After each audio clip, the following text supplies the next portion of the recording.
Hello everyone and welcome. My name is Daniel and I will be joined later on by my colleagues Josh, Bailey, Ethan and Tristan. And we are here today to talk about tennis.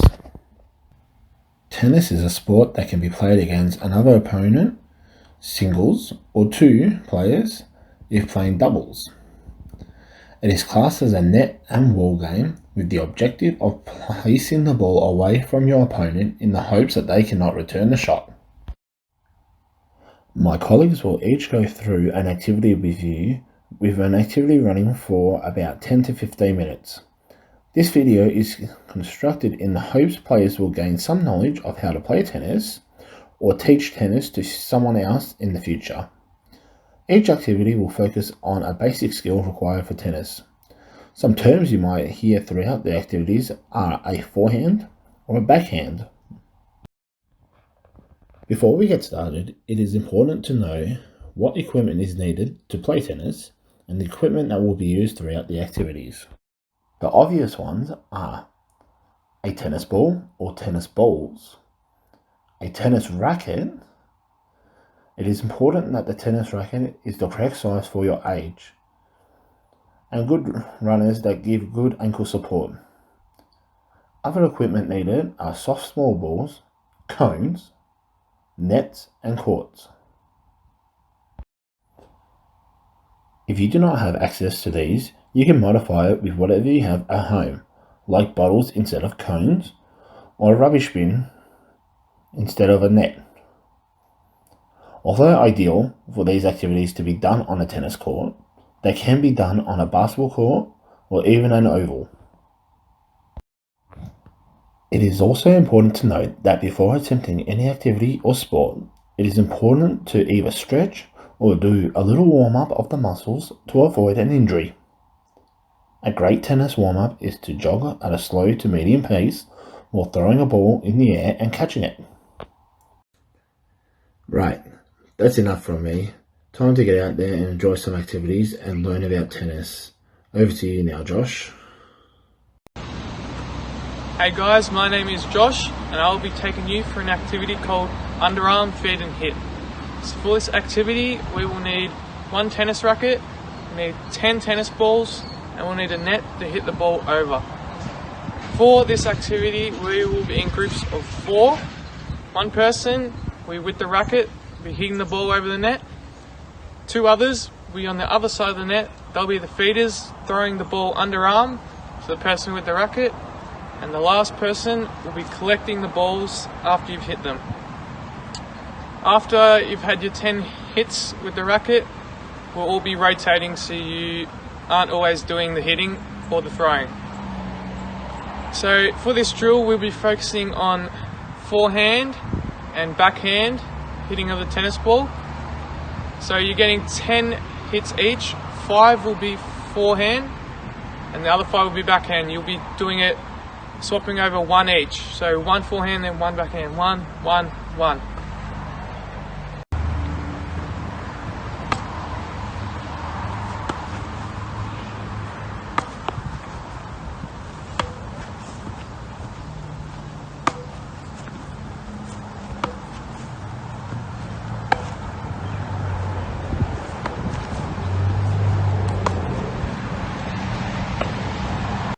Also, a couple of safety considerations for this drill. When we're throwing the ball, make sure it's underarm and not piffing it at them. Just nice, easy and soft and easy to hit back. And when you're hitting the ball, obviously you're going to be hitting it towards the people that are throwing it towards you. So also nice and soft. Try and hit it to the side of them. You don't want to be knocking their heads off. A couple of teaching points. When you're hitting the ball, you're going forehand, backhand, you're swapping. Make sure you're getting your body in the correct position to hit the ball. So you're turning your body. You don't want to be standing like this and hitting like that or like this. You want to be teaching them the correct way to hit the ball, turning your body each time. A few modifications for this drill. If they're finding it a bit hard to hit the ball back over the net, you can either lower the net to make it easy to hit over or bring them closer to the net. Likewise, if it's a bit easy for them, you can make it a bit harder by raising the net or making them step further away from the net so it's a bit harder. Also, you could make the racket a bit bigger so there's more room to actually hit the ball back over. Also, if they're finding it a bit complicated and a bit hard to understand, you can get them to focus on just 5 forehand and then 5 backhand instead of keep switching it over. And then after that, if they get the gist of it, then you can try 1-1-1. Also, if they're finding it a bit easy, they're just too good at already got down pat the rhythm, then you could throw the balls in faster so they got to get in position faster and get used to changing their body faster. Thanks guys, thanks for listening. Over to the next one. Okay, thanks for that. Our next game is called Landmines. For this activity, we'll be focusing on our forehand strike and we will be trying not to hit any of the cones. Now the cones that we have over here, they are hats, as we didn't have any cones to perform this drill, so we are doing that. So when performing this drill, each student will have 2 shots. When practicing this shot, they will bounce the ball to themselves and hit the ball over the net. I didn't hit one, so I get another shot in the next round. My second shot, another shot, and we didn't hit either. So if that was a round in the game, I would move on to the next round with 2 shots. Now for the students who aren't having their turn or are waiting, they're going to be on the baseline all the way along, waiting their turn so no one is in the way of a shot and no one gets hit with a rebound from a ball. After the person who is taking their turn has had their 2 shots, they will go and return their balls to the starting spot for the next person to play. Some special considerations that we could make to this game. We could make the player start closer if they are really struggling to hit the ball over the net.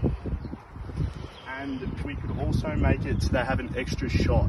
So a person could take 3 shots instead of 2 if they are struggling. Some modifications we could make to the game to make it a bit harder.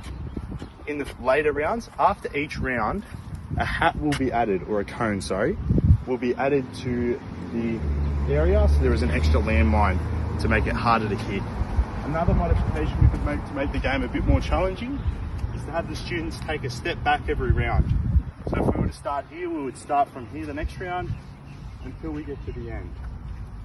Now the main teaching points of our lesson are to focus on the real forehand strike and making sure our students are hitting the ball nice up and under to make sure the ball is getting up and over the net. Thank you. Alright, thanks for that one, mate. Alright, on to the next activity. So we've got zigzag tennis. How this is going to work, we've got my hats as cones. Students are going to partner up. The first student's going to start down at the end, the other student's going to serve the ball. So what's going to happen? We're going to get down to the end. Student's going to run from the baseline to the first cone. They're going to have a ball served to them. They're going to play a forehand. They're going to run to the second cone. They're going to play a backhand shot from the serve, then run to the third one, and they're going to play a volley. That way they're practicing all 3 of their tennis shots, and that's how we're going to do that, all right? So, some quick things to take into consideration as a safety point. We don't want balls absolutely launched at each other, like that, just to make sure students aren't getting hit in the head. We also want to make sure that we're not playing in the same area. Playing on open courts like this, if students run into each other, it can cause some trouble. And also making sure, as an educator, we're making sure to watch students and how they strike the ball. Rather than just whack it like that, we want them to slice the racket. Alright, some quick modifications to this activity. With some more cones, we can add them in about 4 or 5 metres apart. Doesn't have to be measured properly. But then we'd start again. We'd go through the cones, we'd go forehand, then we play our backhand, and we just keep going until we get to the end. You can add another 4, 5, 6, 7 cones, or another modification we can have is that once you get to this third cone, you would then run back to the start and play another shot. And keep going until you miss a shot, and then you would rotate partners. Alright, so that's our first activity. On to the next one. Hey again, it's me. Surprise, surprise. Alright, so on to our next activity. We've got continuous tennis. We'll be playing anywhere where there's a net, or if there's 2 tennis courts. So, how this activity is going to work, we're going to start with 1 student on one side and another student on the other. And the rest of the class will line up around the tennis court on either side. Alright, so the first student is going to serve the ball like that. they're then going to rotate off to the left-hand side. Students will then rotate anti-clockwise in order to run in and play a backhand shot.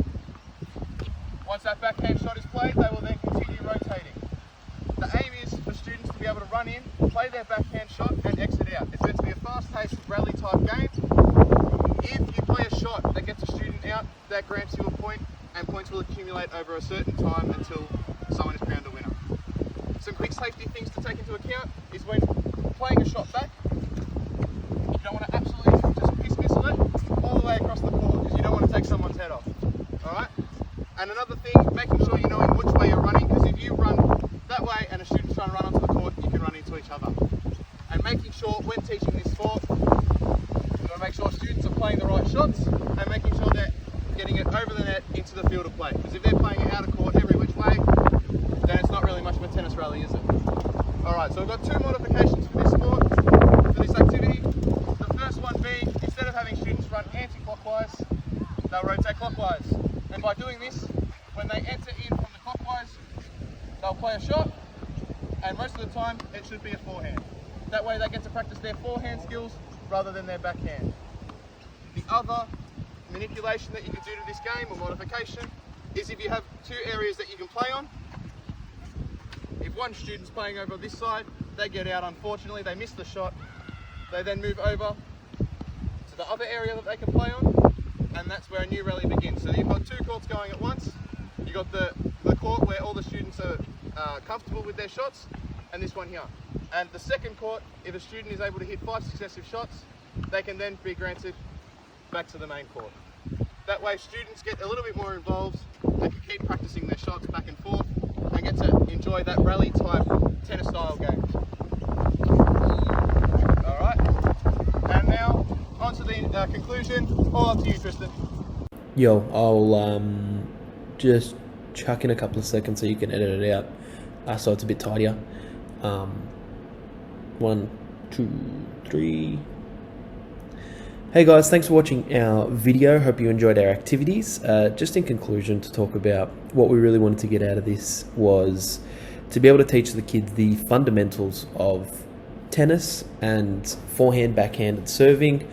To finish the class, what we'd like to do would be bring all the kids in, ask them what they've learned, ask them things that they found hard versus things that they found easy to learn for future reference, things that they'd like to learn, and just all in all what they thought of the activities and if they actually enjoyed it. So thank you for watching, and we hope you enjoyed it.